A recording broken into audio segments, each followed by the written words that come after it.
guys, welcome to the KickBack FC. Thank you for joining us once again. Don't forget to like, subscribe, and share. Welcome back to the KickBack FC, your go-to spot for unfiltered, real talk, all things soccer. Here we've got it all. Tonight we'll be breaking down the biggest moments, the hottest takes, and everything that you need to stay plugged into the world's game. We'll even tap into some other sports from time to time because if it's big in sports, we've got some thoughts on it. Again, whether this is your first time tuning in or you've been rocking with us from the jump, I just want to say thank you to all of our friends and supporters. Once again, my name is Cornelius. I'm joined by my boys and fellow co-hosts. Kerry, man, welcome back. How you feeling tonight? Feel great. I feel great. Thanks for having me as always. Yeah, I know it's so sad that your Denver Broncos couldn't make it to the Super Bowl, but at least your football team did something we can talk about today. Salam, how you feeling tonight? I feel good, man. What a great weekend. United won. The Seahawks are winning right now, so if they can win, it would cap off a great weekend. How about you, Cornelius? Good, man. It's good to be back. I know we were out last week. Great episode. It was dope to see Poppy, and congrats again to Senegal on their AFCON win. I wasn't here last week to be able to give Poppy that kudos, but yeah, man, just happy to be back. I know we want to talk about the Premier League. I know it was a lot going on this week, but I did have some news. I did have some notes that I wanted to just bring to the top of the episode. So we're about to go back into the MLS season. Like I said, the MLS season does start in about a month. February 21st, I believe, is the first game. And just today, I actually saw that the Sporting KC family that owned the majority stake. So the Illing family has agreed to sell their majority stake in MLS club Sporting Kansas City to one of the club's existing limited partners at an enterprise value of roughly $700 million. This price is believed to be the highest for a majority stake in MLS history. So yeah, kind of just wanted to bring that out because it's been dope to see the growth of American soccer, American football in the last 2, 3, 4, 5 years. I think we just talked about it a few weeks ago. There are a few teams that are in the NWSL that have reached that $100 million mark as far as valuation. And I believe there are 4 MLS teams that are at that $1 billion mark as far as valuation. I know LA Galaxy, LAFC, I believe it's NYCFC, and then Inter Miami, all right now valued at about $1 billion. So $700 million for the Sporting Kansas City, man. It just goes to show how much money is in the game and how valued these teams are.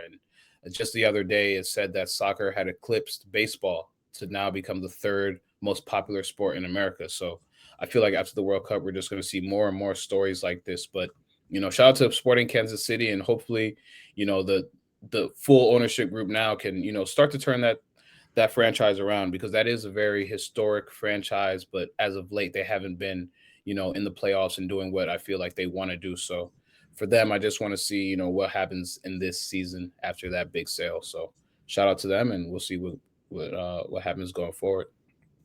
Keeping it in American soccer a little bit, this was a cool little story. So for the first time since 1984, a collegiate soccer player is going to go to the Winter Olympics for something that's her non-varsity sport. Sorry, let me get the name real quick. Stanford soccer player is going to be going to the Winter Olympics in skiing. I don't know why this article is not popping up for me, but okay, yeah, sorry about that. Her name is Sammy Smith, dual sport over at Stanford. She skis and she also plays soccer. She was a starting back for Stanford. They actually just played in the NCAA Women's Championship this past season. So just goes to show she's a super athlete, dual athlete. I thought it was just pretty cool because we have the Winter Olympics starting in like 2 weeks now. So it's cool to see her, and she's also been called up to the U.S. women's national team a few times too. So budding soccer star, already going to be an Olympian on her resume. So that's pretty cool. Keeping it in women's sports, got to talk about Trinity Rodman here. She just signed that deal to become the most wealthy player in women's soccer as of her salary. With add-ons and bonuses, it looks like she's going to be receiving around $2 million a year. Shout out to her, man. I know it was a saga over the last couple of weeks. I know that she wanted to stay in the U.S. Obviously, she wanted to stay in the U.S., re-signing with Washington. They even had to, create some new rules around how the way the salary cap works, just so they can fit this deal in. I feel like we're going to see more stories like this, but shout out to Trin. I think this is big, especially for her wanting to become a superstar in America and kind of grow the league. We see that the NWSL is now becoming one of the better leagues in women's football when you look across the world. So it's dope to see that she's staying here. She's kind of cementing her legacy in the U.S. and in Washington. Obviously, they were in the championship last season. They've won in the last 5 years. So this is a team that, wants to create, a little legacy here in the U.S. So shout out Trinity. I thought that was super cool. And just looking forward to see what she does with the U.S. women's national team, obviously, and with the Washington Spirit. And then last thing before we get into our teams, the U.S. women's national team, little thrashing of Paraguay over the weekend, 6-0. Trinity Rodman actually got a goal there too. She was captain for the first time. And I was actually reading an article before we hopped on here, and it said that, Emma Hayes gave her that first captaincy of her U.S. women's national team career, and she felt like it took the weight off of her shoulders a little bit. This whole saga with her deal leading up to Washington, her whole injury crisis over the last few years, she feels like, Trinity's kind of in a good headspace right now, and she gave her the captain's band kind of to just, calm her nerves and have her like be that leader that she always believes that she can be. So shout out to Trinity, big week for her. She had a goal on her captain's debut. I don't know if y'all were able to watch the match, but Alyssa Thompson, her little sister, started as a right back, Giselle Thompson. It was cool for me to see all the players of color that started and got time to shine for the women this past friendly against Paraguay. It just goes to show how big the game is growing, and some of our best athletes are starting to look like us, which has been cool. But any thoughts that y'all had on the U.S. women's national team? It was a big win for them. This was the first game that they've had in 2026. Obviously, Trinity Rodman signing the big contract, and then for her to captain the side a few days later was huge. I think she was the youngest ever captain to ever captain the side. So that's, you talked about earlier, cementing your legacy. I mean, these are, things that she's doing. She's a trailblazer for women's sports and sports in general. So, but for me, man, I think it was just seeing some faces we don't usually see, some new faces. Raylan Turner, the striker, she scored. She looked really good. So, you have to kind of add her into the mix of, the abundance of strikers we already have now.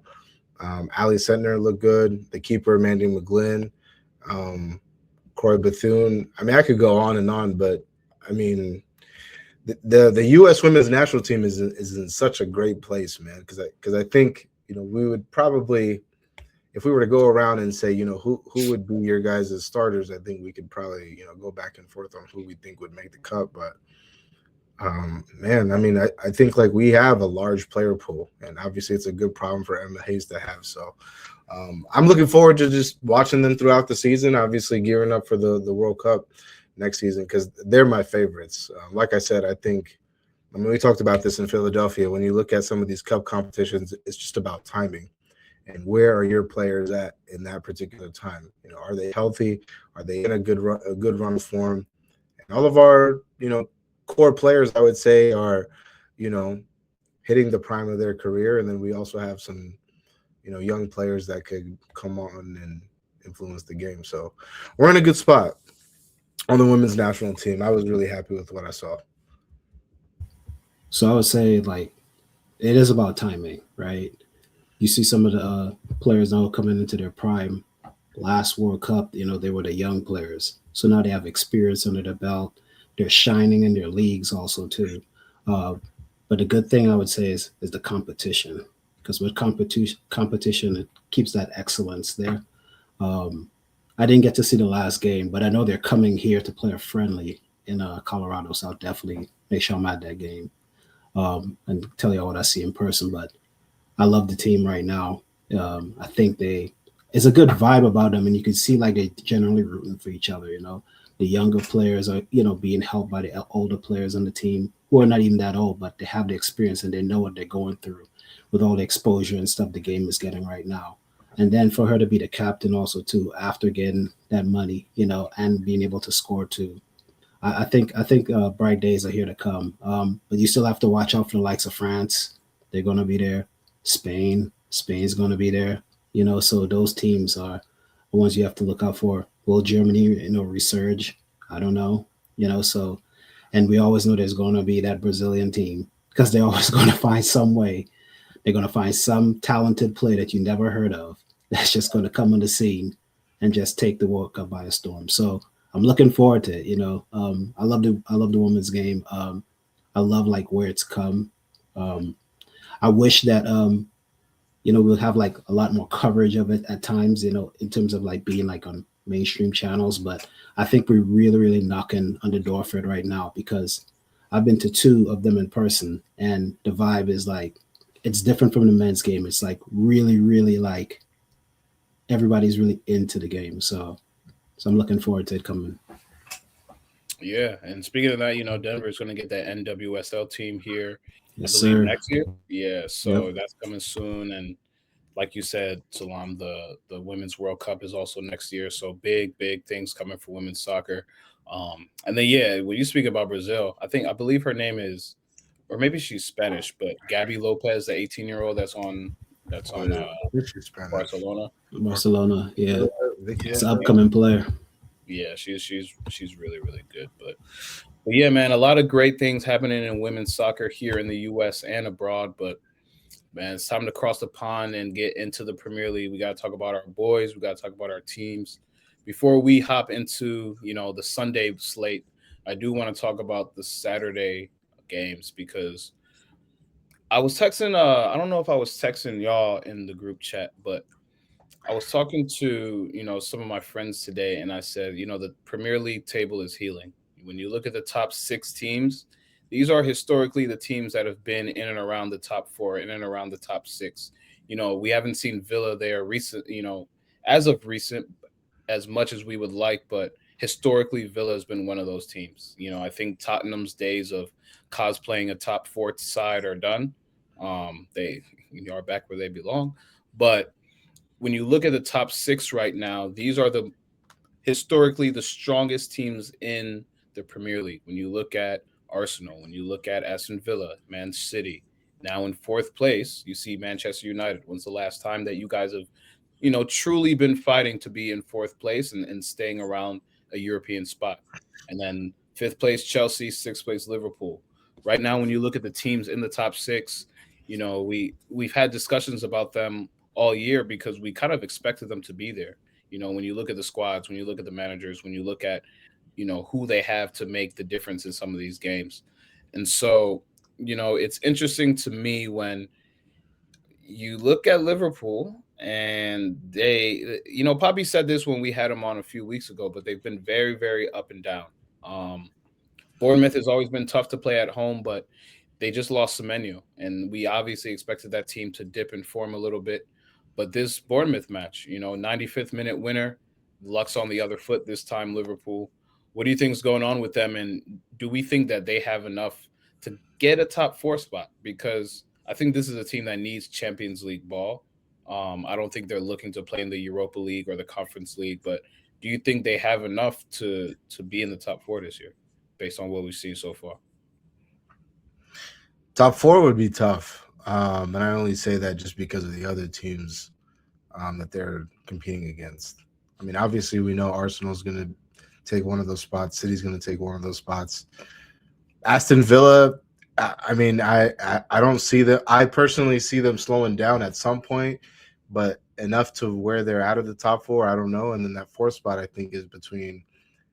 And I know we're only 2 points ahead of them, but I like our chances of making top four over their chances. I like Chelsea's chances. And I mean, shit, I don't know off the top of my head. I'm sure Sunderland's up there probably somewhere. Not so much. I think they're a few points back, but between like 4th spot and the 12th spot, it's only 6 points. You know, Fulham's up there, I believe, in the 7th space right now. But yeah, 10th. Yeah. So I mean, overall, just kind of end that. I personally don't think that they don't. I think that they have some issues that they need to address, and their best shot is in the cup competitions where you just need to win a game or two. I don't think Liverpool. I don't think they'll get top 4 this year. I think. Excuse me. I think even though they're a good side, I just think they have too many issues, man. Defensively too. Like this weekend showed me, like, dang, Virgil, it's that time, bro. Like what bro said? Oh my gosh, what happened to Virgil? Like, yeah, remember we said this earlier in the season. I was like, bro, you could, you know, and early in the season, you know, you could tell like here and there, but it wasn't like eye glaring. But this weekend was like, oh, okay, like it's that time where you're slowing down. So yeah, man, I just think they have too many issues and they don't have enough pieces to keep up the form to make a top 4 push. I think Villa will. Villa has their spot, but I think honestly Chelsea is deeper than them, and I think they're performing better than them. Obviously, they have their struggles and defensively as well, but I still think Chelsea's can get there. Surprisingly, United is flying under Kerry right now, so United could take that 4th spot. I just, and honestly, I've been pushing for this team all season. Y'all might call me crazy, but Fulham can mess around and sneak a 4th spot position too as well. I just think Liverpool, where they're at, they can do it. I believe that, they're still a quality side, but how they're performing now and just kind of the trend that they're on. I mean, these are vital points that, I don't think if you want to make top 4, you can't be losing to Bournemouth. It's just being real. Like, you just can't afford to lose these matches. You can get a point for sure. It's not easy to play there, but against a little bit of a battered Bournemouth team, you can't be losing last minute as well. So I just don't think. I don't know, but we'll see, man. We still have a lot of time, a lot of games left. So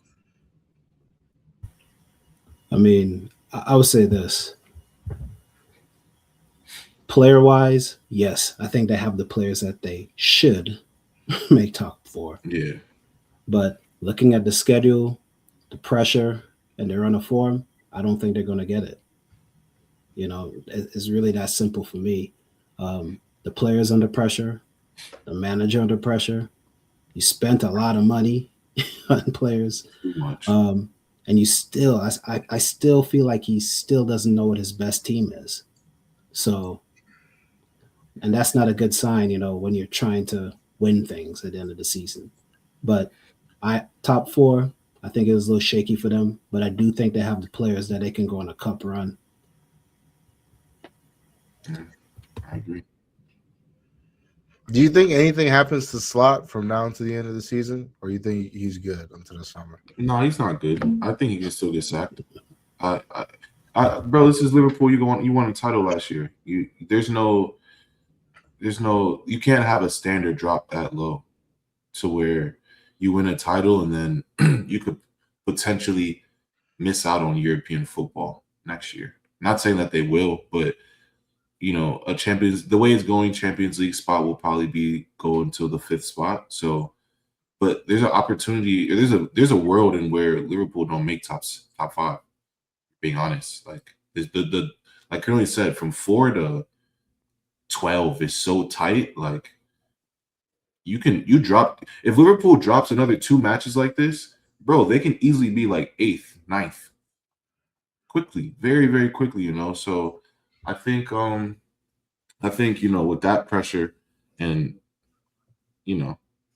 I think Slot's job is under pressure, man. It's under scrutiny. If they drop 4 out of the next 6 matches, you're telling me that they're not gonna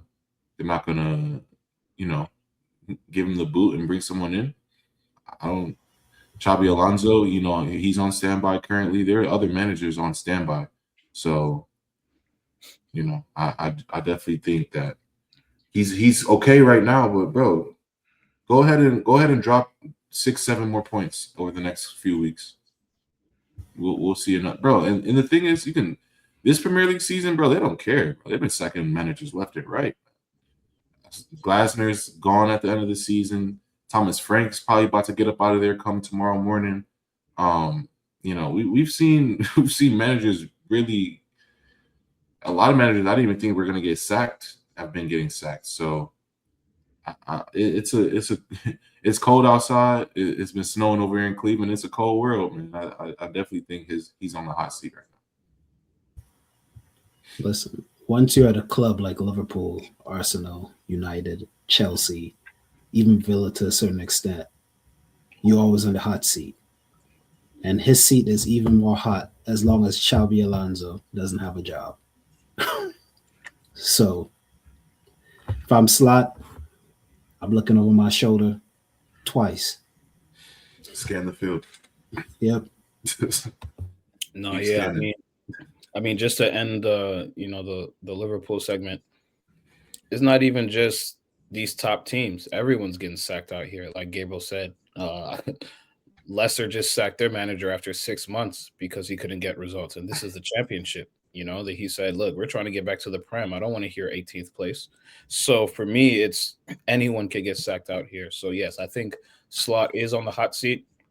I think what he does in Europe will actually give him a little bit of leeway because I think they're in that top 8, so they should be going through depending on how the last match week ends up. But I don't know if he'll get sacked this year, but I do think he is on a short leash. So we'll definitely be monitoring that situation over there. But another top 4 team that played this past weekend on Saturday was City. Marmoush with a goal, Semenyo with a goal. Semenyo's looked decent since he's been there so far. Didn't really do too much in the United match, but outside of that, he's looked great. City, and we'll get into this when we talk about the United Arsenal match, but City is, what I've realized is that in these past few weeks, City and Villa have been playing before Arsenal. And so Arsenal kind of know, the people that are on their tails, what their situation is heading into their match week match.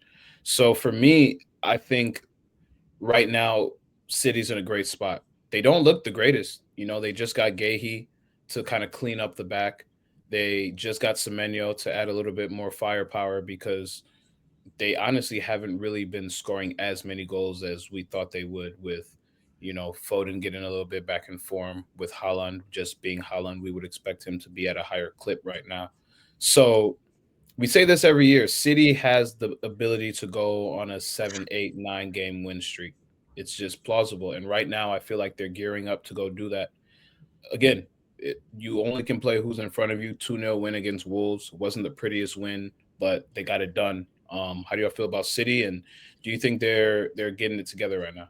Man, it's Wolves, bro.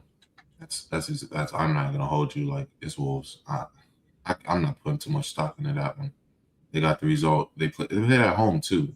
Home against Wolves, like that's pretty much a guaranteed 3 points for me. So I knew City was gonna get 3 points this week. I didn't expect anything less. I'll take the 3 points and move. Yeah, I mean, to Gabriel's point, I mean, this is the worst team in the league by far. I don't know, man. I mean, obviously they played before the Arsenal game, but we were talking about this earlier before we started recording, but they have like a lifeline almost, with Gahey coming in and helping out defensively. And yes, it's only Wolves, but he's looked like their best center back all year, and that was his first game. So hopefully he can come in and make an impact because they definitely need some reinforcements in the back. I mean, Semenyo didn't. Semenyo scored, I think, damn near and assisted or scored in every game that he's been a part of since he's came to City. So, I mean, these two guys are supposed to help you, compete for the top spot. So, they got another lifeline today with Arsenal dropping points. Now it's just, let's see what you guys are going to do. Because to your point, Cornelius, about them going on like a 9-game run, I don't think that this is that City anymore. I really don't. Like Liverpool have their own issues. The City team also have issues as well too, though, because the same City that you're saying could go on a 9-game run would have beaten this team 5-0, 6-0, vintage City. But it's just more or less. Then I know everyone keeps saying the Premier League is so tough this year, but I don't know. Not everybody, man. You hear your boy Rio today? He's talking out of the side of his neck, but it's all right. We'll leave that. This is what I would say about City. Injuries have been an issue for them currently. You insert a new player into your back line, right? You get a clean sheet. Yes, as Wolves, you can only play who's in front of you. But I think their next 3 games will let me know exactly who they are. They play Galatasaray, Tottenham, and then Newcastle. Right after that, they have Liverpool. So we'll find out if they're for real. No, that's a great point. They do have a little bit of a difficult run coming up, but like I said, you got to play who's in front of you. The schedule is the schedule, so I think they're just in a space right now where they need to tighten up in the back. They need to get a little bit more firepower, and they did just that in January. So moving on to Sunday, because this was the exciting slate, man. We'll go kind of in chronological order. We'll talk about Aston Villa versus Newcastle first, because Villa did what they had to do. They got the win 2-0 against Newcastle, 2-0 at St. James Park. Villa, just your words on what Unai Emery's been able to do with this team. It looks like Ollie Watkins is getting back into form at the right time. Do they pose a real threat? I think they do. I mean, they've kept up with City and us this entire time. I personally still think when it comes down to it, at the end of the day, I don't feel like Villa is a squad that's been in a title run. I don't know, like at any point in time over the past 20 years that I can remember, 25 years. So I think from an experience standpoint, it'll be tough for them. But obviously they have an amazing manager and they have great players. I still worry about their depth because, I mean, they just lost Malin this window. He went to Roma. That's another just player that gave you depth and honestly was providing some good minutes off the bench recently as well. So depth is still my worry with them. I think, 11, just their strongest 11 versus another strong 11. I think they're a very good team, but, injuries play a part in this game. So, it's just a matter of health, but I think their experience is kind of what will be the difference maker when it comes to the title run. I think they'll be around and they'll be sniffing. And if the 2 teams in front of them continuously drop, I think they'll take it under. I think they'll go in and try to make a run for it, but I don't know. I think I don't think they have the experience for this. Not this season. Maybe next season, but I don't know about this season.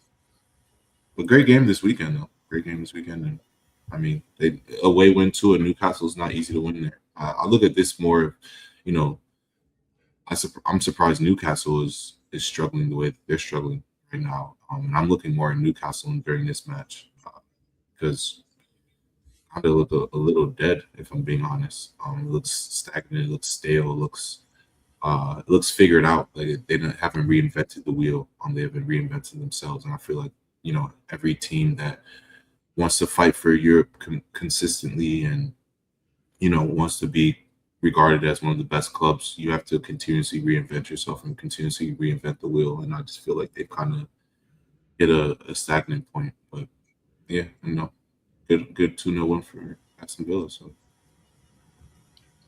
So I think I'll have to disagree with you on this one. I think Villa is for real. They have a manager who's for real. They have players with things to prove in their lineup. Like Ollie Watkins is saying, hey, I need to go on that England team. Rodgers is saying, I need to go on that England team. Look at their midfield, Tielemans and Onana. I mean, they have to step up big for Belgium to do something. You know what I mean? Buendia is fighting for a spot on this team. Now you insert Tammy Abrahams is coming. Leon Bailey is coming back, who has to look good for his national team. Like this, Lindelof has to show that, hey, I need to go with Sweden. still, So this team is a dangerous team because the players have something to prove. They have to look good for their club for what they want after the season is over. And I think their manager, I trust their manager enough. He has won some big games, throughout his career. And he's won some big games in the Prem also too. So I think if you tell these players like, hey, we just gotta hunker down for this season, win the games in front of us, and not give up any silly goals. I think their backline is decent enough. Torres, Cash, I think that's pretty good. Konza, he's trying to make that England national team too. So this to me look like a hungry team who's going to come out and like they're going to be sound like in terms of their setup. And as long as they stay healthy, that's the key word. I think you have to respect them. Man, I ain't gonna lie, bro. I know it's what the 10-year anniversary of Leicester, but I'm not too fond of believing the storybook things. Like I hear you 100%, and they definitely. I forgot Leon Bailey was coming back, because that's a huge plus for them. I've always been a big fan of Leon, the professional Bailey. But gunman for sure. But I just, I've been through this. I'm going through it right now. Matter of fact, I'm going through it right now. And experience, bro. Experience is the best teacher. And very few teams are able to be in the situation like this with not a lot of experience in it and succeed. And I feel like Leicester was that team 10 years ago and they won it. But I don't see it with this team. I'm sorry. I don't know. I just don't see it. I don't.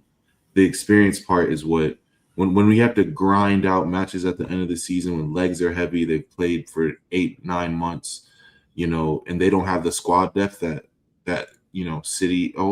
City has more squad depth than Villa. I feel like, and the squad depth that we have, I just feel like, bro, I've seen the heavy legs come May. Seen it, and it's. I don't know. I just don't feel like they can. Like you said, they have a lot to prove for sure. I just, it's a lot of factors that weigh into it. But like I said, man, there's still a lot of match weeks. A lot of match weeks. So. No, you're right. There's a lot to be played. I forgot Harvey Elliott and man like Sancho over there too. Yeah, I agree with both of you guys said. Villa, I think their biggest asset right now, their biggest strength is their manager. So I think that they'll be competitive.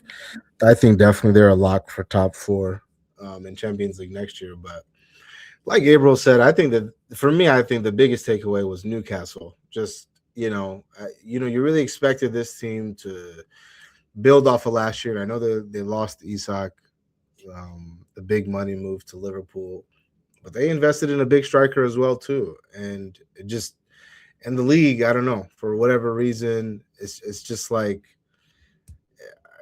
if you're not playing at St. James, it's kind of up in the air. And today you lost at St. James, but this may be a shout. But I think that they could be a sneaky dark horse for Champions League, at least getting around to that last 8, because St. James is a tough place to play. And in the Champions League, what I've seen, at least so far, is the English teams are finding success. Why? Who knows? Whether it be the atmosphere, whether it be physicality. In the world is what they say, right? I mean, yeah, but it's just St. James in the Champions League has been a tough place to play. So I wouldn't be surprised if they go and make a run in Champions League. I don't know where they are in FA Cup, but in the cup competitions, I think I feel like I've been saying that a lot. In the cup competitions, they have a better chance, but Sure. I wouldn't be surprised if Newcastle is one of the last 8 teams remaining in the Champions League. They play each other again in the cup. Who do they play? Oh, Villa. They play Villa. Villa and Newcastle play each other again in the cup. That'll be another matchup to watch. So interesting matchups coming up, man. There's a lot of good footy coming up. To move the sticks a little bit, let's talk about the good team. Let's talk about the good old Blues, baby. Oh, hold on. Good old Blues. Liam Rosenior. Under Chelsea under Liam Rosenior. Like I said when he first got the appointment, was very unfamiliar with who he was.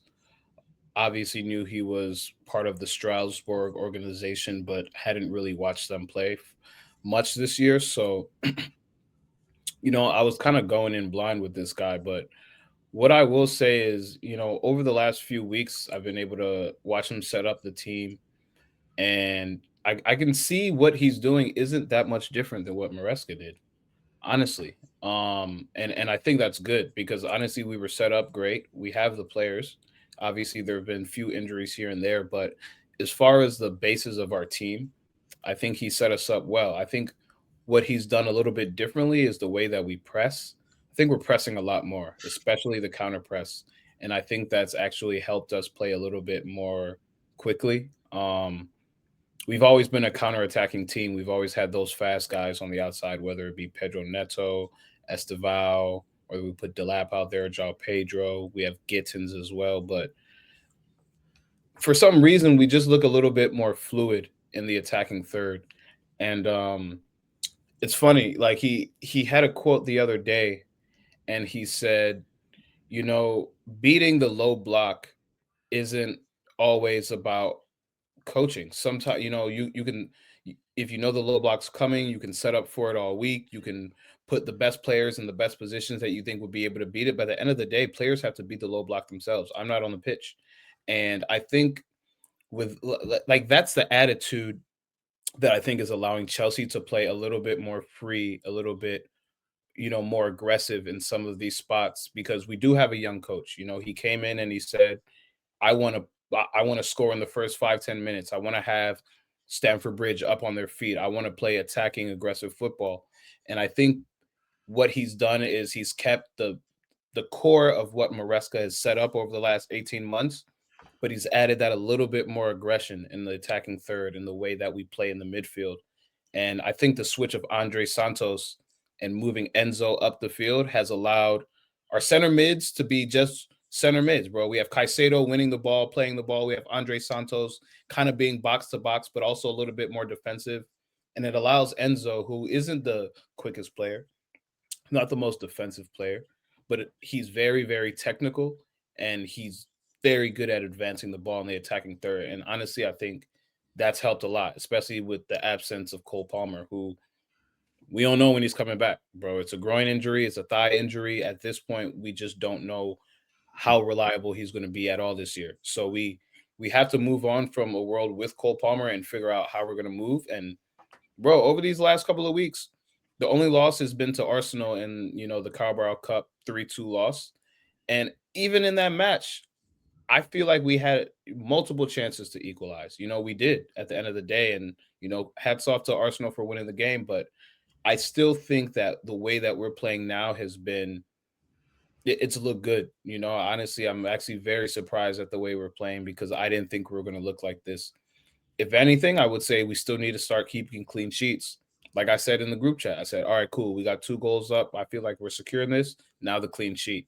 That's the one thing that escaped us this week. But, outside of that, I really don't have much negative things to say. Like I said, this year for me is kind of a wash, but it's been very, very refreshing to watch Liam Rosenior come in and kind of keep the ship sailing. You know what I'm saying? Like, he ain't really doing too much. He's not trying to switch up the whole flow. And so I think right now it's good for Chelsea fans to kind of see that stability and us winning games. Honestly, that at the end of the day, you got to win games. So I don't really have much to say more than that, but it's been decent. It's been fun to watch, and with very low expectations, I'm a happy camper. I feel like your manager, LR, I feel like he's just in the perfect position, because people kind of knew what he was doing at Strasbourg. He was doing a good job. He wasn't doing the best, wasn't doing the worst. But I feel like he's just in a very low pressure situation. I feel like when Maresca came in, there's a lot of expectations that came with him. Like, hey, we need this, we need that. This is what we need. This is how we need to move. We need to be winning matches here, there.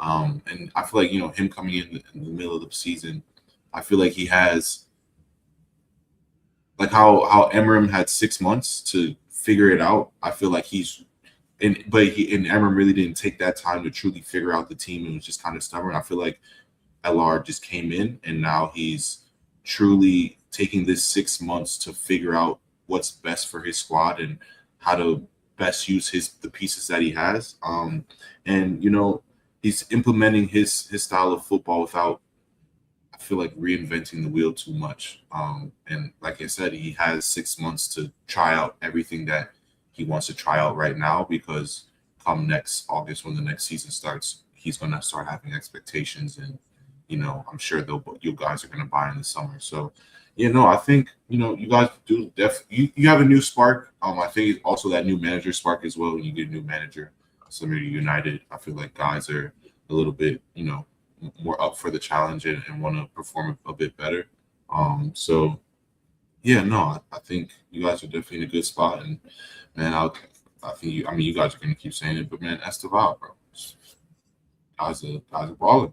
Simple like that. Guys are baller, and I think as much as you lean on Cole Palmer, I think Esteval's putting that weight on his shoulders. I don't think anyone is putting the weight on his shoulders because how young he is, but I think he's taking that responsibility upon himself, which I think is super important for his growth, but also I think it's super important for your team as well. So yeah, man, I think you guys are in a decent spot. Don't expect anything in Carabao, but you guys are in a decent spot. Yeah, and just to piggyback on that, I think the best thing surrounding Esteval is that when he came in, you could see the team all kind of protect him. Like he was everybody's little brother. You know what I mean? In the media, in the way that he played, in the coach Maresca kind of monitoring his minutes, like obviously letting him get off, but still protecting him a little bit. And even with Liam Rosenior, in his short stint since he's been here, you can see it before and after the games. He's kind of surrounding Esteval, making sure that he understands his role. He with players like that, you kind of have to protect him. You know what I mean? This is a kid from Brazil who has the world in front of him, and we all know his talent, but he plays with that calm. And I think it's because the team has really kind of just been around him and kind of just given him the keys, but also let him know that he's allowed to make mistakes. Because I feel like in football, this day and age, players aren't allowed to make mistakes.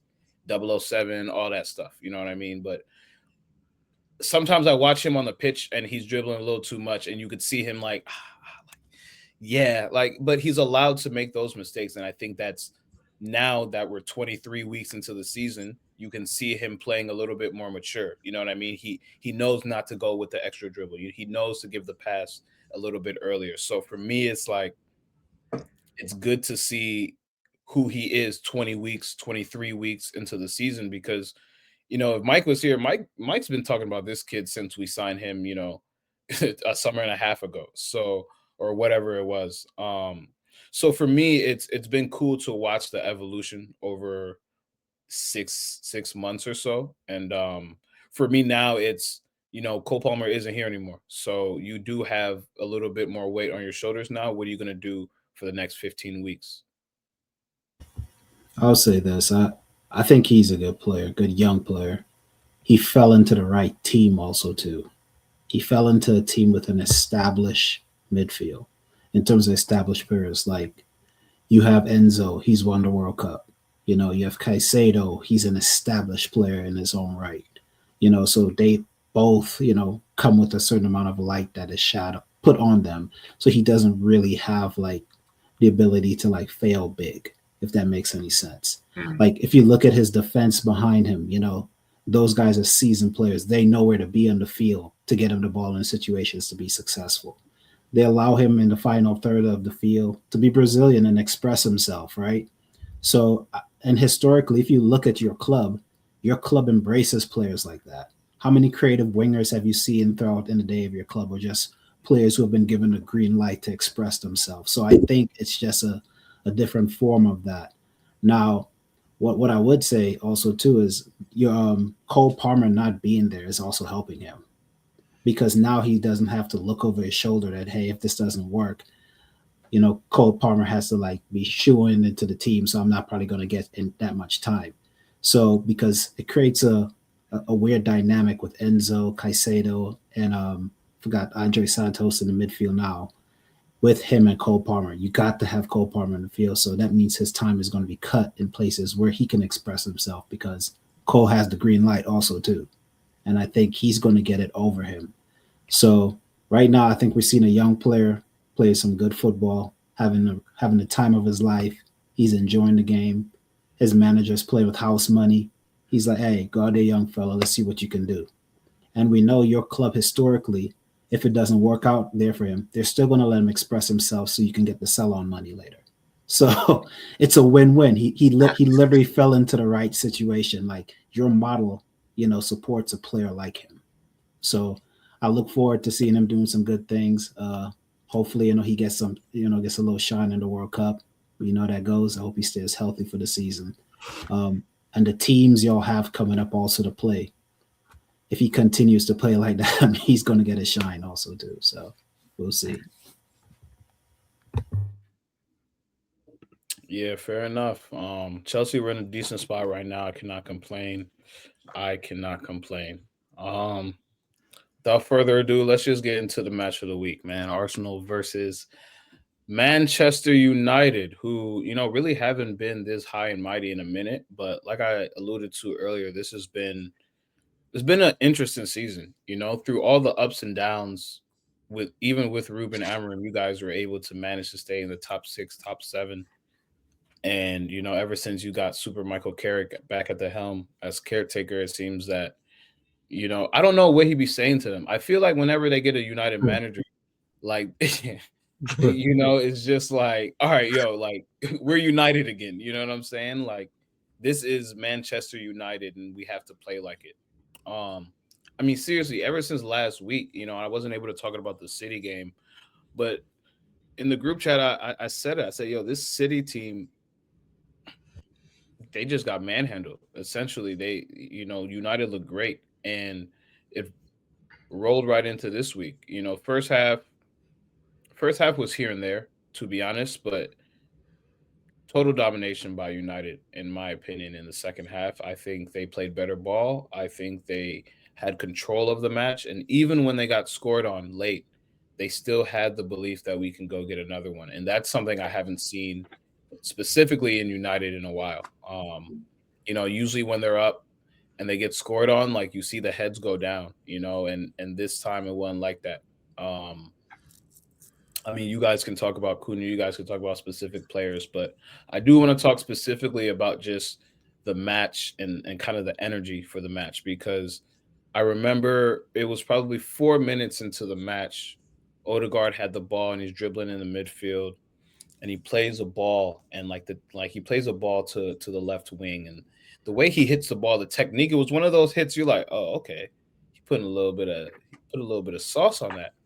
And then about a minute later, United gets the ball in the midfield, and the ball is transitioned to Casemiro, but it's kind of like a weird bounce, and he kind of like overhead kicks it, and it somehow just lands on Ahmad's touch. And in my head, I'm like, oh, everybody's on their shit today.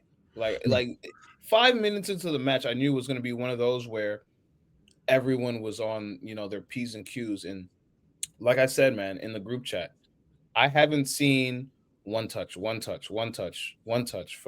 Dorgu to Bruno, Dorgu, Bruno. Then Bruno has to double tap it. Then let me bring it down and bar down. I haven't seen that from United in a long time. Usually Arsenal's the one that plays the free-flowing, silky, tiki-taka ball, and they had moments where they did it in this match. But for the majority of the match, I think United just had control, and I hadn't seen that in a minute. And I didn't come on here to gas, because I know you guys are going to talk about it, but this is like why we look at Ruben Amorim. This is why we look at, the team that you guys have, and we say, where's this been? You know what I'm saying? Because I feel like me and Mike and Gabriel at certain points have come on here like, yo, y'all have players to not be drawing Burnleys and drawing the Nottingham Forest and losing to these bottom table teams. Like, at the end of the day, like, I know you might not have the players you think you have, but to an impartial, non-biased, you guys have a better team than most of the Premier League. So when we see you play like this, it's like, this is the Arsenal that everyone thinks is going to win the league, and Manchester United, who was the laughingstock of the league a month ago, now is is playing at that level. So, I'll just open it to you, Kerry, to start since you're a guest. Where's this been? All I'll say is this. After the City game, I started feeling belief in my team again. Only because I look at who our quote-unquote caretaker manager is. Before he left us, my man was undefeated. He came back as a midfielder as he was, not a player that needed to be carried. Carrick played in some big games. You know what I mean? Carrick has won a Champions League. Carrick has won a Premier League. Carrick played with some of these players. So Carrick is a link between what we want to see, quote-unquote, United DNA, and mixing it with the modern players now. He made us have belief. He put players in situations where they can be successful. And that's the basics of football, right? He put a 3 in the middle that was balanced. We know Bruno is going to be erratic. We put our left back to play left wing so he can do some of the running and doing some of the dirty work. That's what we haven't seen from Amram. We do not have a team to play 3 in the back. We did not. The midfield too was getting overrun week after week. I saw Burnley look like the second coming of Real Madrid's midfield, right, when they played us one week. So I put this down to our manager. We've always had certain players, but I would give Amram a little credit because he did identify players that we needed. He did bring in a goalie. He did bring in Mbuemo. He did bring in Cunha. He just didn't know how to use them. We finally have a manager who understands what it takes to play well in the league, understand the characteristics of players that need to be in a particular spot to do the things they need to do. So City, when I saw the City game, I had belief. Then midweek, I went back and I watched that game again. And I put on your post, I was like, we beating this team 3-2. Because I've been here before as a United fan. This is the precursor to like something special. You know, I know, man. I know it hurt. You know what I mean? Pause. You know, I've been here before. My team is playing with belief. My manager has still instilled belief in players. We have a back four that shouldn't be here right now. Hey, tell him. You know what I mean? Fire. We got Cass, who 4 weeks ago, they saying he has no legs. He dropped a 90-minute masterclass today. Kobe Maino, who has been in the woods, came in the midfield today and make Declan Rice look like it wasn't seasoned. Bruno Fernandes, even though he did not play his best game, gave Dergu an assist. Our left back scored a worldie today. Our Brazilian number 10 came in the game and sealed the game for us. At no point in time today, my team looked like we were going to lose. And this is why I come on here and I say it. I've typed it year after year. I've said it year after year. I'm going to say it again. Arsenal not winning nothing this season. And today, the 25th day of January of our Lord 2026, will be the day that Arsenal is going to start tumbling. That's all I got for you. Well said, Kerry. You know, typically we let the losing team go first, but you know, I'm all about the unorthodox today. I'll say this. Like you said, Kerry, I think after the City game last week, my biggest takeaway was going to be, yes, we played well, but how are we going to show up against Arsenal? How are we going to go into an Emirates environment, into an environment where that team is at the top of the league? They haven't lost at home. How are we going to be able to, you know, cope with that? And I don't think that we necessarily, I wouldn't say that we played better by any means. I felt like the game versus City, I think we dominated from the beginning, more or less.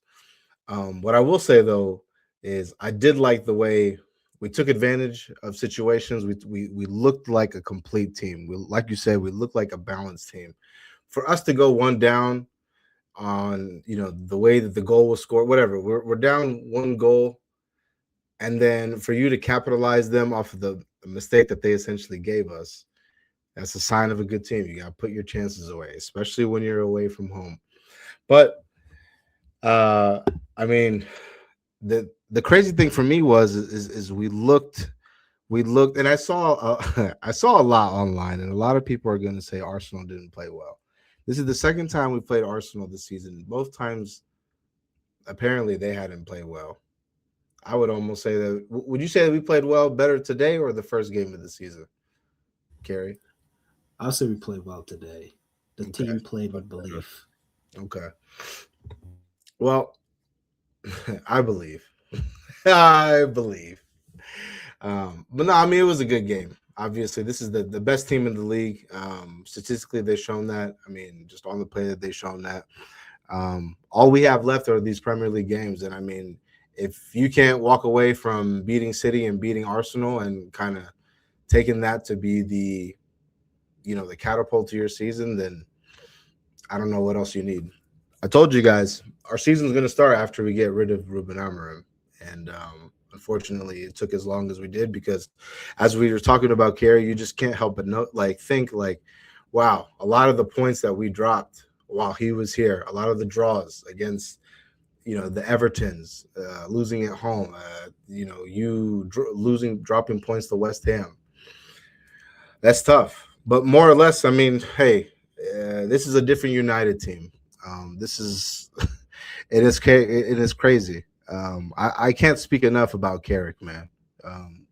We were talking about this before we started recording, but he got appointed the game against City, and then your next game is away at the Emirates. I mean, how is it that you've been able to solve what I guess no manager has been able to solve in the last 5 years? I don't know. He's done it as a player. That's why. And like you said, I mean, he's a big player. He wasn't someone that was carried. This is a guy who was very instrumental in our success. And like I said last week, I think by the time that we get to the international break, I think at that point he'll have managed 9 or 10 games. I think that's a good sample size to kind of reassess on where we are with him. But am I ready to just give him the job now? No. I still think that you need a little bit more, some more games under your belt. I want to see over the course of these next few games, where can you lead us? But Dorgu, I mean, crazy hit. People are calling him Ballon Dorgu. I mean, shit, after that hit, probably goal of the season. Sorry.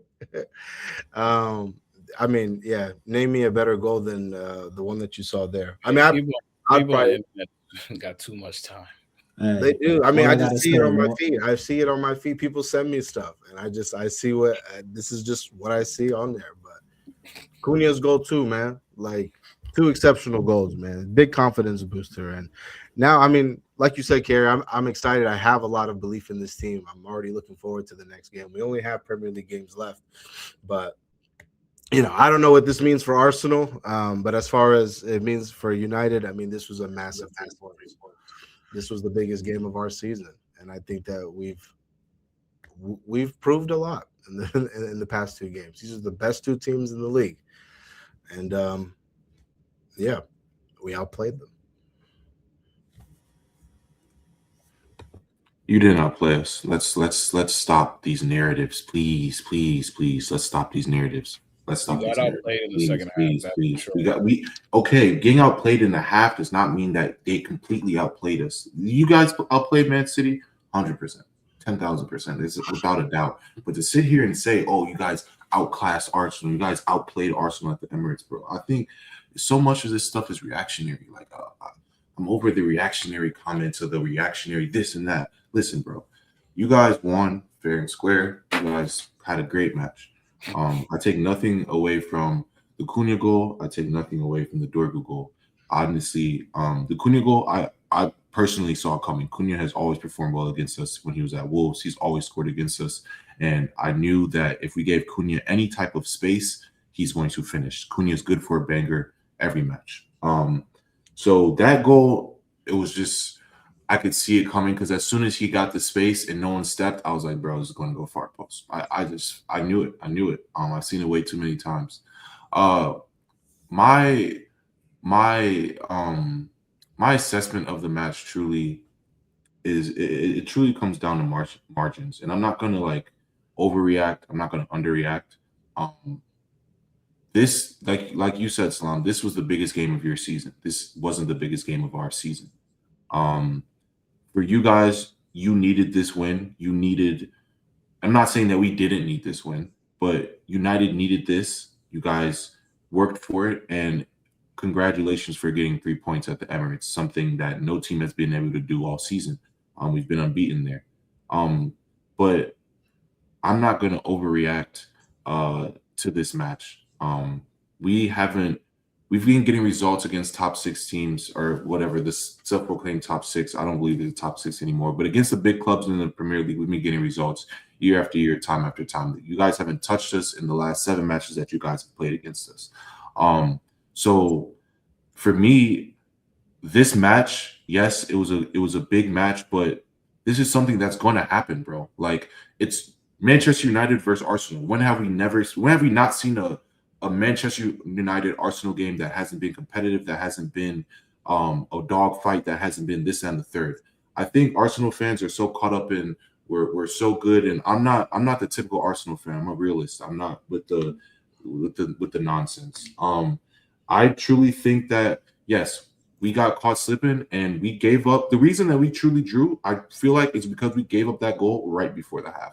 That Zubimendi mistake was so detrimental for us during this match that if we go into this match 1-0 at home at halftime, I don't think this result happens. I don't think that you get maybe you guys score in the second half, but personally, I don't think this result happens. We gave you guys a lifeline, and you took advantage of that lifeline. Maybe it would have still ended 2-2. You guys would have gotten a result, but I don't think that you win at the Emirates. Now, that's to go say Zubimendi made a mistake. It is what it is. But honestly, that, like I said, man, that goal is just what really killed us this match. And to go get the goal 2-2, I fully expected to try and get 3-2 or at least leave there with a point.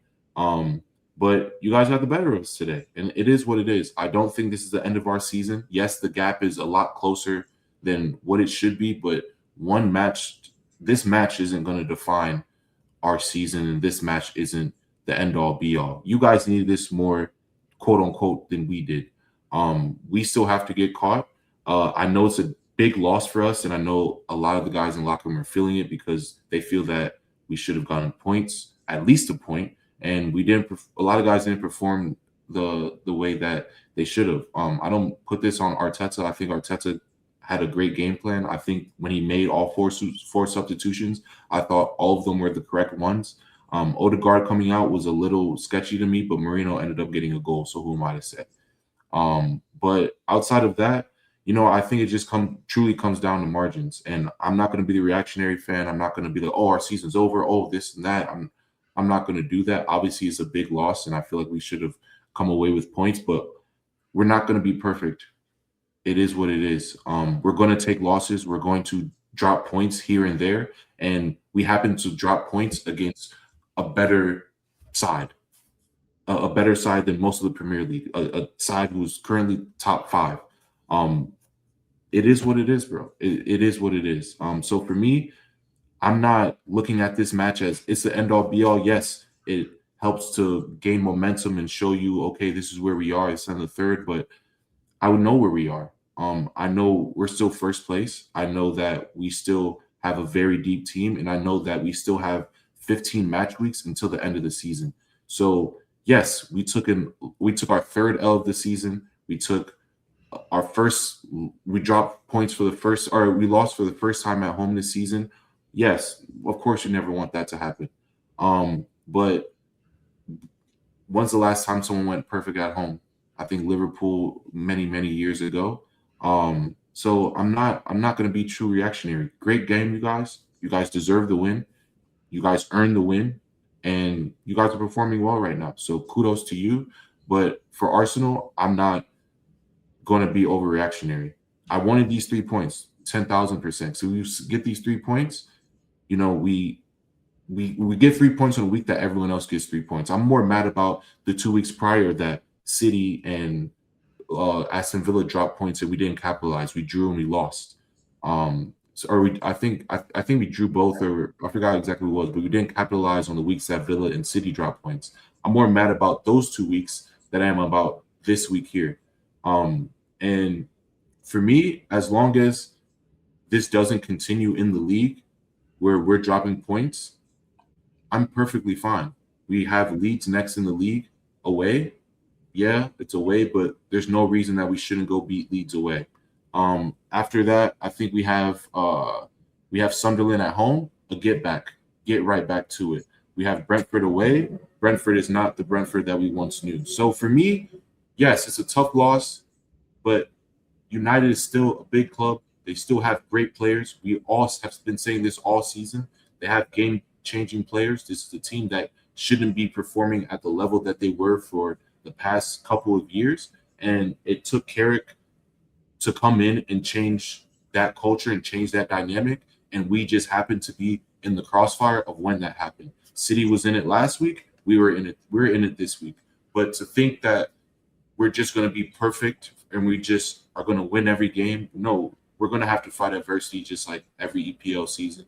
And it is what it is. A loss for sure. And I'm disappointed in the way that we took the loss, especially, and I'm more disappointed in the way we gave away that first goal because, like I said, if we don't give away that first goal, we don't give United a lifeline because they're already playing well, but we gave them a lifeline right before the half. I think it changes a lot of things. But like I said, it is what it is. I'm ready to move on from this week. We have a match at home, Champions League, to wrap up the Champions League for us. We play Kairat. We should get some momentum going into Leeds. And then going into Leeds, we should take care of business. And as long as we continue to take care of business, we will be fine. Teams have to catch us. We don't have to catch anyone but ourselves. We're the only ones who are going to beat ourselves at this point. So where I'm at, tough loss, but we have to move. We have no choice but to move. You can ponder on it even through the Champions League match. Just take care of business. I don't even care if we lose the Champions League match. It's better for momentum, but I'm really not stressing about it. My main focus is the league. We have Leeds, we have Sunderland, we have Brentford. Our next 3 matches, we need 9 points. That's it. We're going to take losses as we have, and especially against tougher teams, it's harder to beat them. It's just the reality of the situation. So I'm not, like I said, man, I'm not too stressed about it. It's only because it's Arsenal that everyone gives us a slack. Let's be real. When City drops points against these teams, that's on the third. It's not as big of a deal. It's, oh, it's this, oh, it's that, blah, blah, blah. But as soon as Arsenal drops points against a United squad who's now properly set up right, now it's the biggest deal. Now it's, oh, Arsenal's, are they going to drop points? Oh, the league is slipping. Oh, they're going to spiral. Oh, it's this. Oh, it's that. No. We lost 1 match. We've lost 3 matches all season, all against teams that were – we lost against Aston Villa, who was top 3 at the time performing. We lost against Manchester United, who is top 5 performing. And we lost to Liverpool off of a worldie. So if that's the 3 losses that we have right now, sure, I'll take it. I'll have to take it. And it is what it is. So I'm not going to overreact. I'm not going to sit here and say that this is so detrimental to our season. Yeah, it's a dip. Yeah, it's a moment it's a bad moment and a moment that you don't want. But at the end of the day, this is football. We're not going to be perfect. This isn't the invincible team. We haven't been perfect all season. We still have the lowest goal count in the league. So I'm not fine with the loss, but I'm still okay with the point that we're at. My mindset is just we need to move forward. We need to take care of business midweek, get momentum, and take these into the next couple of Premier League matches. And that's it for me. So I'm not going to react. I'm not going to sit here and give so much high praise and this, that, and the third. No, you guys had a good result, a good game. Congratulations. You deserve it. Handshakes. Love to both you guys. It is what it is. I don't mind. Great. You guys beat us for the first time in 7 years. I'm cool with that. All I care about is moving forward and getting That's on. not true. Come on. So What do you? I'm mad about the loss, but am I going to sit here and ponder as if this is so detrimental to our season. This isn't so detrimental to our season. It is. You guys are making it so, you guys, what was more detrimental to our season was us dropping points against Nottingham Forest. It wasn't losing to Manchester United at home. This isn't so detrimental to our season. This is you guys putting it. This is you guys. This isn't us. No. So this is where you guys want to paint the narrative. Always when it comes to Arsenal, you guys want to paint the narrative. And whenever Arsenal does something, it's so loud.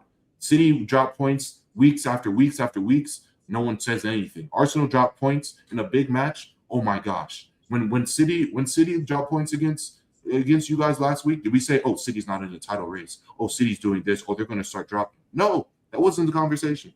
None of you guys had this conversation at all. No, we just said that they have issues. They have. And everyone has issues. We have issues of giving up mistakes, margins, like I just said. So yes, we have to fix our mistakes, but this isn't so detrimental. I'm not going to sit here and let you guys paint a narrative as if, oh, this is the biggest game of Arsenal's season. We have so much. We play City again. That match is so much bigger than this United match week 23. I'm not going to come back and say, oh, this loss to United is why we didn't win the league this time. I'll look back at the Nottingham Forest match. I'll look back at other matches before I look at this match and say, oh, this is a detrimental one. Yeah, I mean, it's still an important match, though. It's an important match. Nonetheless, it wasn't.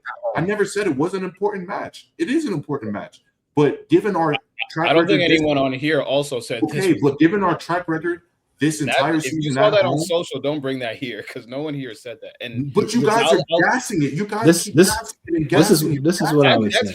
That's how you're taking what we're saying about this game. This is how you guys are gassing it. I'm not gassing it. This is come on here and say, oh, this is detrimental. We're spiraling. Kerry's over here. You got Arsenal isn't winning anything. Okay, bro, you can continue to say that. You guys continue to gas. It's the truth, though. This is where I'll because I agree with everything you said, but one thing, saying that this game was more important for United than it was for Arsenal. That's not true. It was. How is this? You are in a title. This is not true at all. And I'll give you your and I'll use your own logic. Year City won the title. We beat them. So then that was the most. What are we doing? This is what I'm saying. This is only Arsenal. This is why, like, when you guys were speaking, this is why I get pissed off. Like, honestly, because it's the gassing of it. It's the gassing of it when it comes to Arsenal. That's like, you guys over exaggerate, overreact. No, I don't have time. You're taking the loss to heart when we're being objective here. Listen, I'm being objective. This isn't the biggest match in Arsenal season. No one said it's not. The Liverpool match was bigger at the time. The City match was bigger. The Villa.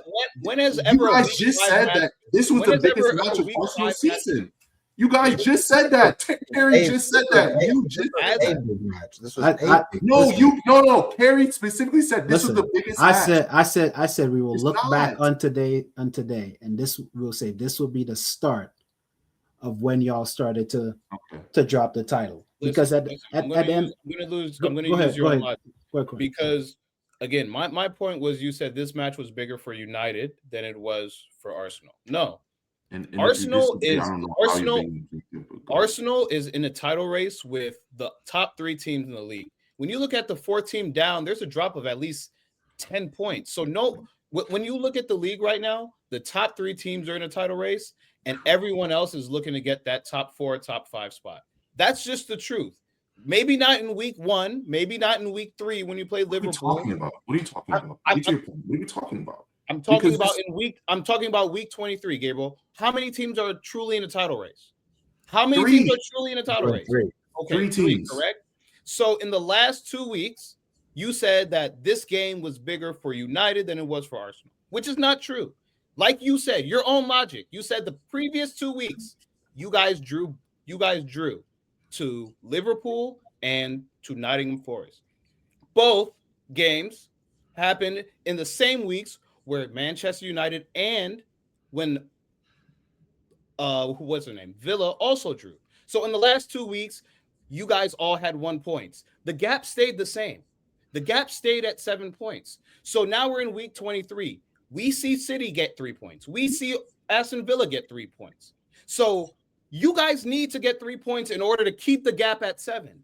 So this week was more important for you guys than it was because No, Arsenal's it was in the title not. race. No, it was not. By your Oh own my logic, gosh, you bro. said All right. you were more upset in the previous 2 weeks because All you guys because you guys dropped points on a week where City and Villa dropped points. But why wouldn't you be more upset that you guys didn't drop points on a week where City and Villa I'll put three? it. City and Aston Villa got 3 points this week, and you guys didn't maintain that gap of 7. Previous 2 weeks, you guys did maintain the same gap. Are we always going to maintain the gap of 7? Are we always going to maintain the gap of 7? Is but it you want to maintain the gap week to we week? want to maintain it, but it's not always going to be maintained. But We're not when always going to win matches. We're always going to drop points. So we drop points against a good team. Good job. I don't know why you guys are saying that this match was more important for Manchester United. This match but explain why you think that. Because they needed this. Manchester United as a squad needed this. This team has been dog shit you're for talking the past 4 years. No. Yeah. They've been poor for the past 4 years. These last 2 weeks have been the best 2 weeks in probably United tenure since probably winning the FA Cups. I promise you, since winning the Cups, outside of that, these past 2 weeks have been the highlights of United's tenure over the past 3 to 4 years. They needed this more for morale. I'm saying you guys needed this for the actual title race. For the past 3 to 4 years, this has been United's highlights. These past 2 weeks, they got a new manager. They are set up correctly now. They had 2 good games, bro. Good job. We've been in how many competitions? We've been doing all of these things. It's fine. We're going to drop points. We drop points against a good setup, informed United team. This is not the biggest game of our season. This is more important for United to kickstart their season after they have lost their manager. I'm not worried about. I'm not happy about the loss. But it is what it is. It is what it is. You're never going to drop points at home. We drop points at home. That's not what we're saying. That's fine. You're taking that, and you're taking that. You guys are saying that this is such an important week. I'm talking strictly based off the points. Week 21, week 22, you said you drew points, and you're more upset about that. But City and Villa, who are in a race with you, also drew points. So and yes, no one's talking about City or Villa. No one. That's my point. That's my point. You guys are gassing it. No one wants to talk about these other teams when they drop points, when they do this. No. Trini, you're not here every week, and I know you guys are in the lead. But them, Mike, Cornelius, Selam. No, you're getting upset when we're trying to just talk to you about the table. But whenever these other teams drop points, it's never this was so important. This was that. It's never this talk. It's never this talk. When it comes to Arsenal, they're not in the lead. But we do say, at least for me, I'll speak for me. You guys do not. This is the most gassed up because we dropped 3 points finally at home. Like, come on, bro. Let's stop the gassing. Let's be realistic. Let's be realistic. This game was bigger for United than Arsenal, and that's hold on. Because I would address 2 things. When City loses, like last week or the week before, we always talk. My recap was tell your City friends that their title race is over. This is why we don't think that Manchester City is going to go all the way. This is why we think that you guys are going to win. Aston Villa, what was it? Yasser's damn near adamant that at some point Aston Villa is going to taper off at some point. They're going to lose points. I believe they will too. And they will. I share that same sentiment. But again, in those weeks when they drop points, at least for me, I'll speak for me, I say this is why I don't think that they're going to win the league. Because I don't think that those are big points. The only thing with United, though, every game for us, because we're only in the Premier League, every game for us is the biggest game of our season because we only play once a week. We need all points possible to get into Champions League. So the same way the Manchester City was our biggest game, Arsenal was our biggest game this week. Whoever we play next week is going to be our biggest game because we need max points to end up getting whatever it is that we want to achieve. Same thing for you guys, though. I'm not going to say every game is because whatever. It's like, yeah, you losing to Nottingham Forest when you look at the end of the season, when you look at the schedule and you say, damn, these are the games that all the games that we lost. Yeah, probably this game against Nottingham Forest, we probably shouldn't have dropped points here. this is still a big game. This is still a big week for you. And I never said it wasn't a big week. It is a big week, yes, but it's not as important as it's not as important. It's not as important as you guys is needing to win. You guys needed this more than we did. Let me land. Let me land. Real quick. Disagree, but I totally disagree. Go with ahead, that statement. Selam, Strictly based off points. I'm not Let me looking at land. it as and again, I'll let Selam get this off, but I'm not looking at it as a morale boost. I'm looking at it strictly analytically. When you look at the table and you look at the previous 2 weeks, bro. Keep it consistent. Niggas weren't like this last week. Now Arsenal drops points. Now we weren't even on the pod last week. You're just saying that. But when all I'm saying is energy needs to be kept. When other teams drop points, keep the same energy. That's all I'm gonna say. That's all I'm gonna say. You guys got it. Sure. You guys got it. Go look at our previous episodes. This is what I was gonna say. Hold on, I got you, Kerry, and I just want to say this, and then you got it. And we were talking about this before we started recording. This is what the third time this season that I felt like you guys could have really extended that lead, and just disregard the opponent for a second. Forget that it was us, because I know that there's a little bit of rivalry banter, and I'm not even trying to banter right now. I'm just trying to ask a question, because this is not the first time where you guys have been in a situation where you could have extended the league this season, and then you drop points and it's back down to 4. What Cornelius and Kerry, what we were talking about it? At one point it was what, 7, 10? 9 points. It was 9. At the beginning of January, it was 9. Now we're at 4. But this isn't the first time, I'm saying, this season that like we were in this position and you drop points. Forget again who it was against, right? Obviously it's a little bit more because you drop points to us. All I'm saying is now, from now until the end of the season, right? I'd be this is pressure though. This is pressure. It's pressure on you guys, because you're not going to be perfect all season. I don't think that they'll be perfect all season either. But I mean, I think again, 4 points behind. I mean, that's damn near 2 games, bro. This is a big week. I'm not saying that this is the title is decided, but when you're looking at the pendulum, like, bro, this was a massive week for a lot of people, a lot of teams. Go ahead, Kerry. So I'll say this: you don't think is a quote unquote big loss in from week to week and all that other stuff. I'll give you that one, right? But it's all about timing. If you look at your team, you have quote unquote the best team in the league on paper.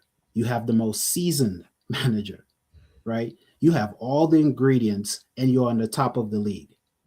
And you lose to a team that you should beat at home, to a manager who's now in his second game of the season, right?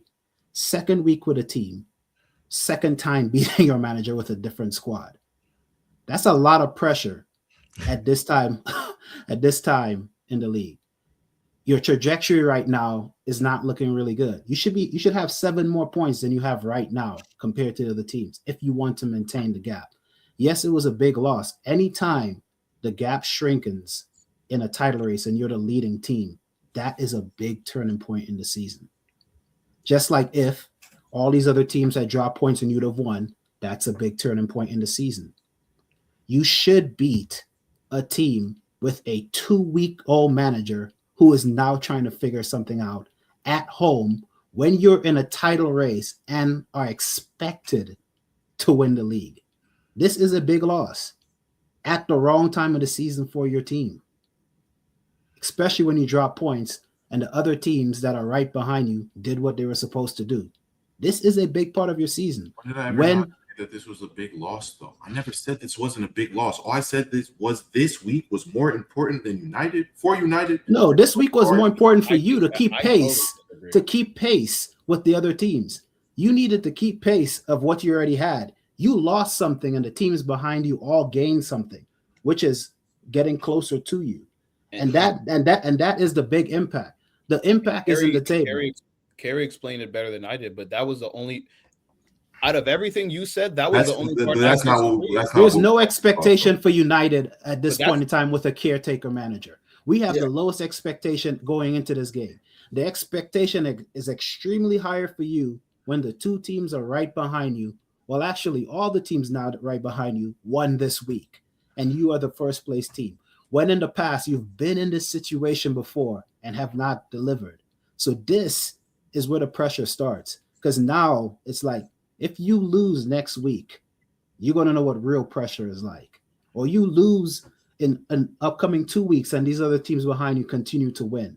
Because if we're going off momentum, their trajectory and they're heading in the right direction, and you're heading in the wrong direction. Oh my gosh. And that's what I'm saying. You went from 2 draws and a loss, and they went from a loss to a win. So it's like they're moving in the right direction. So this is a big week for you, especially, like I said, a manager who's only been there for 2 weeks. This should have been a tick. This should have been a win for you today. Should have. That should have been the mindset if you want to bring a trophy home, right? So I know that you think it's gaslight or everything, but yes, you're going to look back and say, yes, the Nottingham Forest tie or draw, yes, that was big. You should have beaten that team. But this is even bigger, because this is your first loss at home to a manager that has been there for 2 weeks and the teams behind you won. This is a big loss. And like I said, this is where I'll mark and say, y'all are not winning the title this season. This to me, I will look at it at, this is the point where I think y'all are not going to win it. Because psychologically, this does something to your team. Your manager looked panicked on the sideline. He did. You scored off of the set piece, and we gave you a goal. So even if you take away, those, you guys, and at no point in the game, I would say, I was telling them earlier, I didn't think we were going to lose this game today. I said at midweek, I felt like we were going to win. So at the end of the day, this is a really big turning point for you in the Prem. We'll see what happens. We'll talk at the end of the 38 weeks, because I'm not. It's good. It's cool. It's fine. And if I'm wrong, I'll come back and I'll toast to you to the When you win. are wrong, please come back. I can't wait to see I've been right 3 years in a row, man. Like the points I got today. Yeah. Again, I agreed with everything you said, but the point where you made that this was a bigger match for United than Arsenal, but we can agree to disagree. That's why we on here. That's why we got a podcast. That's why we all bring, our fandoms of different teams with different perspectives on the game. Again, when you're looking up, it's a lot easier to chase than when you're looking down, man. But Champions League, which was brought up a little bit earlier, I know we just have a little bit of time here, but there was a cool Champions League tweet because we do head into the last game of this league play. This is match week 8 in the Champions League. So right now, only Arsenal, Bayern Munich, and Real Madrid are safe. But for all of those teams, again, the top 8 teams get an automatic bid to the knockout rounds. I believe it's the quarterfinals of this Champions League play. And then teams 9 through 24 do a 2-leg playoff, 1 home, 1 away, to move to that next round. So just some little things going into this Champions League week. So Barcelona play Copenhagen, who need a win to stay in the competition. Sporting plays Bilbao, who also need a win to stay in the competition. Man City will be playing Galatasaray, as Kerry brought up earlier. Atletico Madrid will face Bodo Glimt, who also must win to stay in the Champions League. Again, Bodo just went and beat Man City in their last week. So again, they're on a good momentum. I think that's the word of the week. Inter and Dortmund face off, 12 and 11 points respectively. So I think they're both kind of on the cusp of making it in that playoff. Atalanta play Union Saint-Gilloise, who need a win to stay.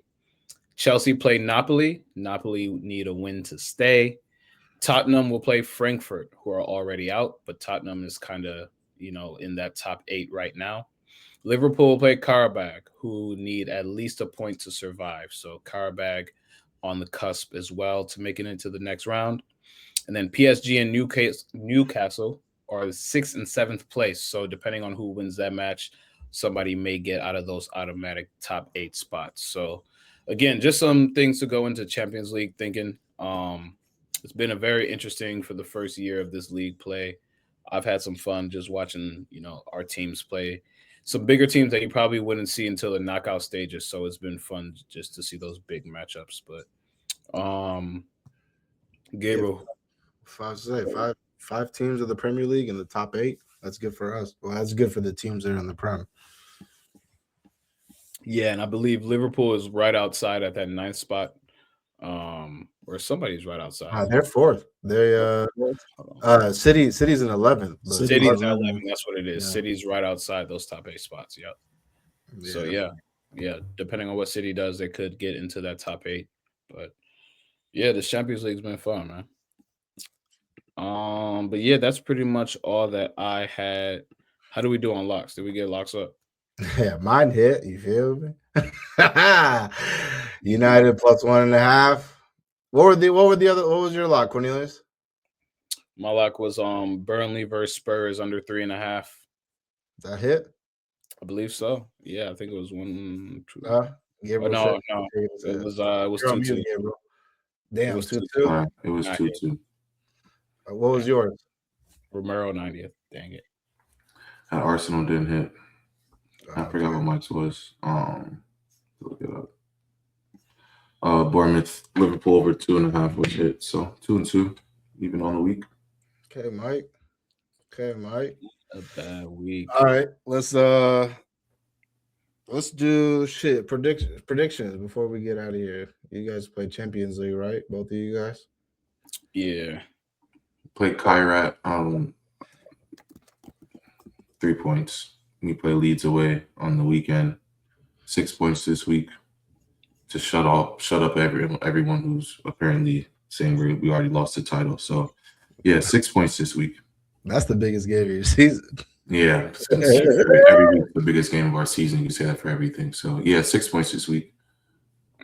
Nobody's won the title. Nobody's lost the title. You guys are in the lead, but it's not sold up till maybe. Y'all want to gas everything. Look, don't take this loss harder than it has to be, man. It's like you said. It's just another. I'm just over the gas, and that's it. So we see Napoli in Champions League on Wednesday away. They kind of been on a little slump, so I honestly see us getting a result against Napoli. I know they need to win to stay in that top 24, but good luck. And then we see West Ham at home next Saturday. I believe it'll be a win there as well on a really good streak. And then yeah, we see Arsenal and the Carabao after that, but I'll wait till next week. Kerry, we play Fulham. What do you think about Fulham? So this is a trap game. This is at home, but I say we win 2-1. I say 2-1 at home. Hey, bro, I'm not gonna hold you, man. I don't give a fuck who's in for us. Hey, man, we back. Fulham, West Ham, whoever. Give me Chelsea next. Give me Real Madrid, bro. I don't give a fuck who it is, bro. If you are standing across from us, you go get this work. Brian and Bruno, goal or assist. 3 points against Fulham. This is a big one too, because if you follow our in-studio sessions, me and Gabriel have a over the season bet on who will finish higher, United and Fulham. So, you know what I'm saying? We can call this the Marmouche Derby. This is the Marmouche Derby. Yeah. But shout outs, man. I'll start. Where do I start? Oh, man. My shout out of the week is going to go to a few people, man. Manchester United head coach, Michael Carrick. Oh, man. Dorgu, Luke Shaw. I can't even believe I'm saying this. Luke Shaw, shout out to you, bro.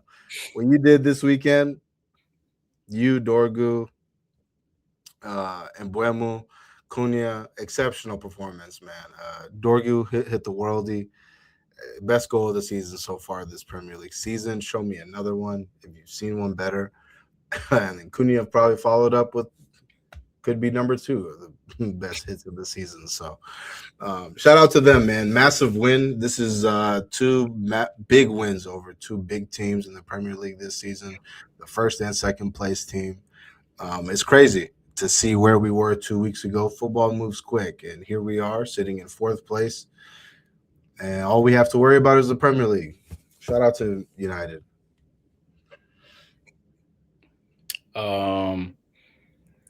You know, you shouted out your LS Luke Shaw. Got to shout out mine, Liam Rosenior, LR. LR. Senior. You don't even know his initials, Yeah, man. LR. You know, Rosenior, we call him. Rosenior and the Brazilian boys today. And then also I wanted to shout out Rylan Turner. Selam, you alluded to her earlier, but she becomes the next on the list of U.S. women's national players to score on her debut. Actually scored in the 45th minute right before halftime. Opened up the scoring for the U.S. women's national team too. She's on the Portland Thorns, 23 years old. Very, very good getting called up, obviously, in her young career and scoring, you know, adding a little bit of more competition for that attacking roster spot for the U.S., you know, when they go to the World Cup next year. So just wanted to shout her out just in case not many people knew who she was, but she's an emerging star in the NWSL as well. So shout out Rylan Carter and then shout out Rosenior and the Brazilian boys. You got any shout out, Kerry? First of all, shout out to Michael Carrick. You know what I mean, for bringing some law and order to our team. We need Law and order. There you go. You know, we're playing structured. And final shout out to my parents. Their birthday was last week. Both my mother and my father. Just want to say happy birthday to you. Nothing but love. I had the ability to spend 5 weeks with my mom, Christmas, New Year's, and her birthday, first time in 20 years. You know, so nothing but love and good times, fun memories. Love you, mom. Love you, dad. Blessings. Respect. That's dope, man. Happy birthday to them. Happy Sure. birthday. Oh, and happy belated birthday to your mom too. 'Cause I know they're close. Yeah. Thank you. My only shout out goes to Tammy Abraham. He got to move to Rome, or not to Rome. Sorry, to Aston Villa this week, or in the past week or so. This is a player that I've always personally liked. I feel like he kind of got booted outside of the Premier League after Chelsea, but he had a really good year at Roma and then bounced around a little bit. But I always thought he deserved to be in the Premier League. I always liked that type of striker, and in a little bit, I always kind of looked up to him the way he plays. So, shout out to Tammy Abraham coming back to the Prem. No, very good. I forgot to say this too, man. Shout out to my Seattle Seahawks, man. Just made the Super Bowl, just beat these Rams on the NFC West, on the NFL. We're about to own the NFL, but we own the NFC. Best team, man, in the National Football League. Shout out to Jackson Smith and Jigba, the best wide receiver. Selam boy. Historic season, man. Yeah, man. Hey, man. Seahawks Patriots. Where have we seen that before? Yes, sir. Yes, sir. I wish we could use beast mode right now, but shout out to Sam Darnold too, man. Torn oblique, you know what I'm saying, getting the job done, man. Here we are. So but I appreciate everybody for Gabriel, you guys won this weekend versus Lansing. You want to do a quick recap of the game? Similar to how the match went with Arsenal and United this weekend, honestly. Except we ended up winning. Real back and forth match. I think we definitely didn't play up to our standards. But what resilient teams do is find a way to get a win, especially at home. And so I feel like we did what needs to be done to get a win against a team that's been informed. They signed a couple new players who definitely had some better quality to that squad as well. But clean sweep on them for the season helps our standings and our rankings 5-0, and just looking towards this upcoming week when we have another match against Fort Wayne. So we'll work on the things that we need to work on in training to make sure that we don't have the week that we had previous, and just make sure we continue to take care of business, especially in front of our home fans. So.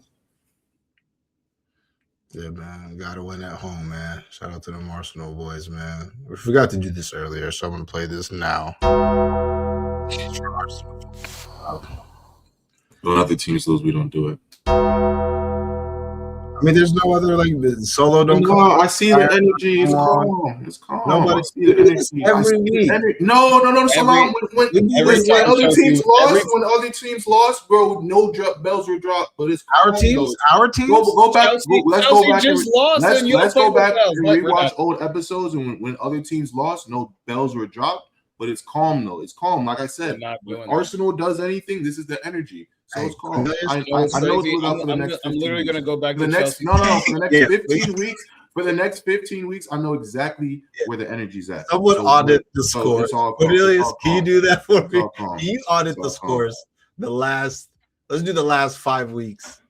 It's all auditing calm, man. Did It's we all hit calm. the I'm bells? not hearing that. I'm not hearing none of that. No, absolutely not. I'm not Didn't hearing hit, bro. That was the last time I heard a bell. What? I'd have begged men to even try to put a bell down, and they're looking at me crazy. Now, when men's get a result, they want to drop a bell. It's calm, though. Like I said, it's calm, bro. We'll see you guys next week. All right, Cornelius, if I missed you, this one's for you. The second one's for me.